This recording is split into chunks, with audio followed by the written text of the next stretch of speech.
E, em primeiro lugar, deixe-me começar por afirmar que o início da salvação é obra do Espírito Santo. A salvação não é iniciada na alma por meio da graça separada do Espírito Santo.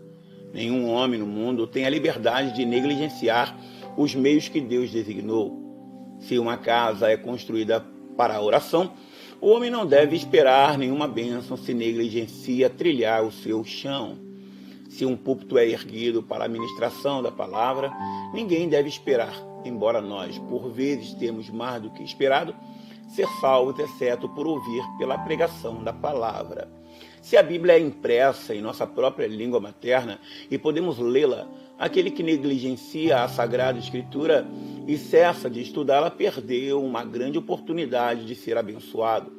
Há muitos meios da graça divina e vamos falar tão altamente deles quanto pudermos. Nós estaremos longe de depreciá-los. Eles são do mais alto valor. Bem-aventurados são as pessoas que os têm. Feliz é a nação que é abençoada com os meios da graça. Mas, meus irmãos e irmãs, nenhum homem jamais foi salvo pelos meios da graça à parte do Espírito Santo. Você pode ouvir os sermões do homem a quem Deus deseja honrar. Você pode selecionar de todos os teólogos puritanos os escritos do homem a quem Deus quer abençoar com uma dupla porção de seu Espírito Santo. Você pode assistir todas as reuniões de oração, você pode virar as folhas deste abençoado livro, mas em tudo isso não há vida para a alma, à parte do sopro do Espírito Divino.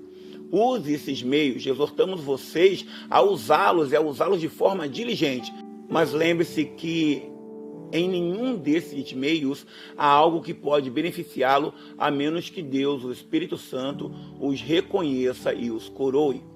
Estes são como os tubos de conduíte do mercado, quando a fonte flui com a água. Então eles estão cheios e extraímos uma bênção deles. Mas se os fluxos estão estagnados, se a fonte deixa de jorrar a corrente, então estes são fontes sem água, nuvens sem chuva, e vocês podem ir para ordenanças como voltam os árabes para sua garrafa de pele quando ela estiver seca. E com os seus lábios ressecados podem sugar o vento e beber o redemoinho, mas não recebem nenhum conforto, nem bênção, nem instrução dos meios da graça. Também a salvação de qualquer pecador não é iniciada nele por um ministro ou por um sacerdote. Deus perdoe o homem que já chamou a si mesmo de sacerdote ou permitiu que alguém o chamasse assim desde os dias de nosso Senhor Jesus. Noutra manhã, na oração familiar, li o caso do rei Uzias, que, tendo o ofício real, intrometeu-se no tabernáculo do Senhor e tomou o lugar dos sacerdotes.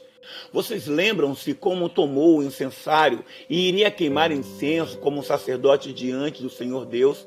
Mas enquanto ele ainda falava, eis que a lepra brotou em sua testa e ele saiu da casa de Deus como um leproso, branco como a neve?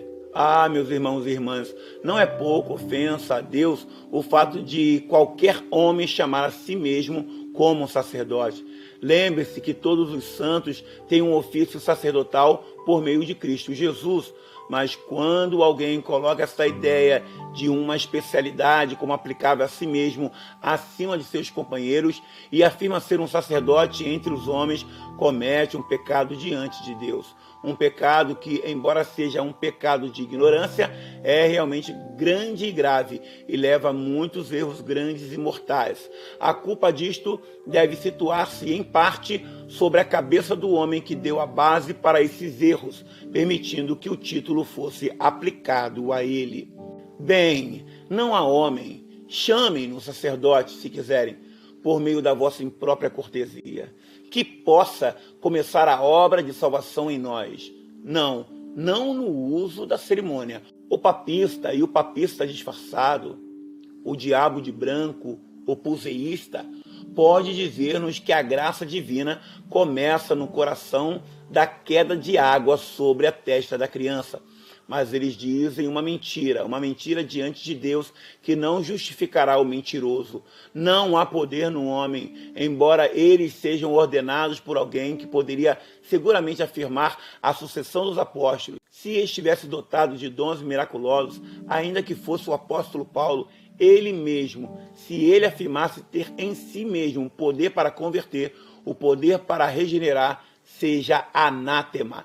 Ele nega a verdade de Deus e o próprio Paulo o teria declarado anátema por ter pervertido o evangelho eterno, um ponto cardeal, que a regeneração é uma obra de Deus, o Espírito Santo, e o novo nascimento, uma coisa que vem do alto.